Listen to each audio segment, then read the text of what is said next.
I had this Mario idea for a couple years, I think, and I finally thought of a title for it. Super Mario SOS. The story begins with Bowser laughing in triumph. This time, not only did he kidnap Princess Peach again, but he kidnapped practically everybody. He kidnapped Toad. He kidnapped Toadette. He kidnapped Captain Toad. He kidnapped Yoshi. He kidnapped Rosalina. He kidnapped Luigi. He even kidnapped Mario. With the heroes locked away, absolutely nothing could stop Bowser. That is, until Bowser noticed he got carried away and kidnapped himself. He and Bowser Jr. were locked away as well, and neither of them knew where they were.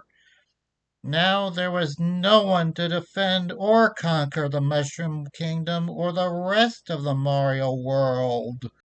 After a while had passed, something was happening in an unknown location.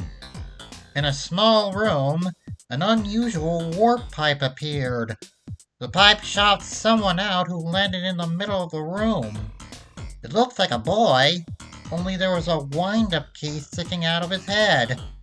Picking himself up, the boy heard chatter nearby. He went and came into another room where a group of strange people were sitting at a table arguing with each other. Then he tripped and bumped into the table, which got their attention. These people happened to be the crew of the Super Mario Maker games. There was Nina, Underdog, Mystery Racer, Partrick, Soundfrog, Horsebot, and at the far end of the table was Yamamura. Yamamura exclaimed that the experiment worked and complimented the boy for arriving, calling him Pick. Pick now knew his name, but was still confused about what was going on. Yamamura understood this, and he introduced himself and the rest of the crew as the Jumpman Council, with him as the head of the council. He then led Pick outside for a proper welcome to the place they were in. This is Super Spark Capital, a city on a floating island high above the sky, built by the council themselves.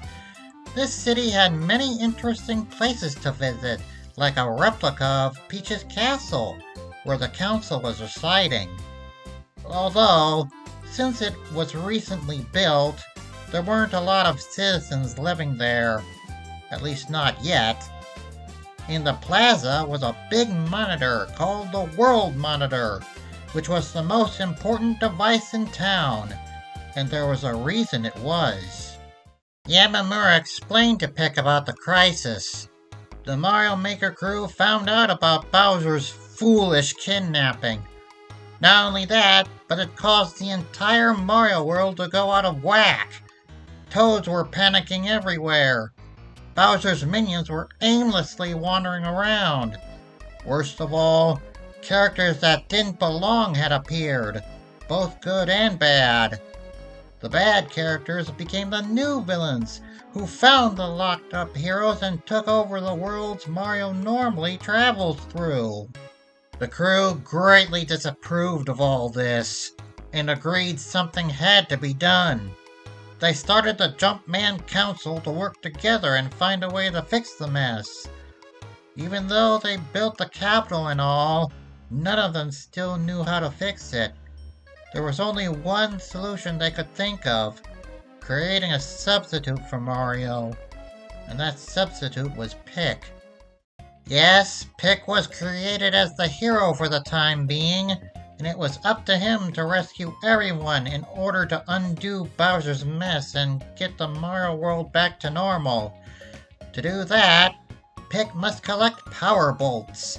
Power Bolts can energize the World Monitor, and if there was enough of a certain amount, the monitor could reveal more worlds. And as luck would have it, a Power Bolt was right where they were. Yamamura told Pick to get it, but Pick didn't know how. Fortunately, Yamamura remembered that he and the council had given Pick actions usual for adventures, such as jumping. There was also a special built-in feature that allowed him to create his own elements, as long as his wind-up key was active. After some tutoring and unexpected results, Pick was able to get the power bolt. Now he was ready for anything his mission could throw at him. Throughout his journey, Pick was transported via the world monitor from the capital to the worlds which could be selected on the monitor. Each world had many power bolts to collect. While exploring the worlds, Pick's skills were very useful in situations like completing tasks and defeating enemies. The villains also had to be defeated, for they had the heroes in their possessions. When Pick rescued a hero, they rewarded him with a power bolt and were warped back to the capital to stay until they were all saved. As each hero was brought to the city, it became more lively with citizens arriving. While the heroes were staying, they were being friendly to Pick, offering to help him in any way. People he met down in the Mario world were the same, toads, minions, etc. This all made Pick wonder if being someone created to temporarily substitute for a real hero was his only purpose. Eventually, Pick managed to rescue almost everybody, including Bowser and Bowser Jr. All that was left was to head for the world where the final villain was keeping Mario. This one was tough, but Pick defeated him and rescued Mario. Later at the capital, the heroes gathered around the plaza for an announcement from the Jumpman Council. Yamamura first spoke to Bowser, telling him not to go overboard like that again. Bowser, feeling remorse, learned his lesson for once. Yamamura then turned to Pick, saying the council was impressed at how well he did on his mission. But now that it was fulfilled with everything back to normal, there was no need for him anymore. Mario and the others were shocked at this, saying that it was unfair for Pick to be tossed aside like that. But it was the council's decision. Then Pick spoke up, agreeing that it was unfair. Everyone was surprised, including the council, for Pick wasn't able to talk before until now. Facing the council, Pick stood up for himself with a convincing speech. He told them about what he learned and all the people he met during his adventure. He said he and the new characters deserve to stay in the Mario world, for they are unique originals that came to be. And originality is one of the many things that games like Mario's need, even for Super Mario Maker. Hearing that Pick had a point, there was no way any of the Mario Maker crew could argue with it. Therefore, they had no choice but to accept, which overjoyed the heroes. Mario was honored to welcome Pick as a member of the Mario world, and decided a celebration was in order. A big party was going on at the capital to celebrate. Down in the Mario world, each world was partying too. Toads, minions, and more were having fun with the good characters. The villains, however, were laying low, sulking over losing their rule after their defeats.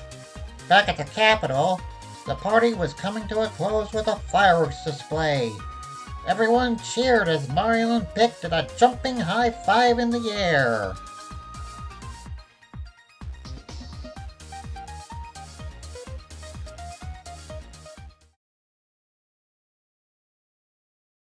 Sometime afterwards at Super Spark Capital, the heroes were getting ready to head back home.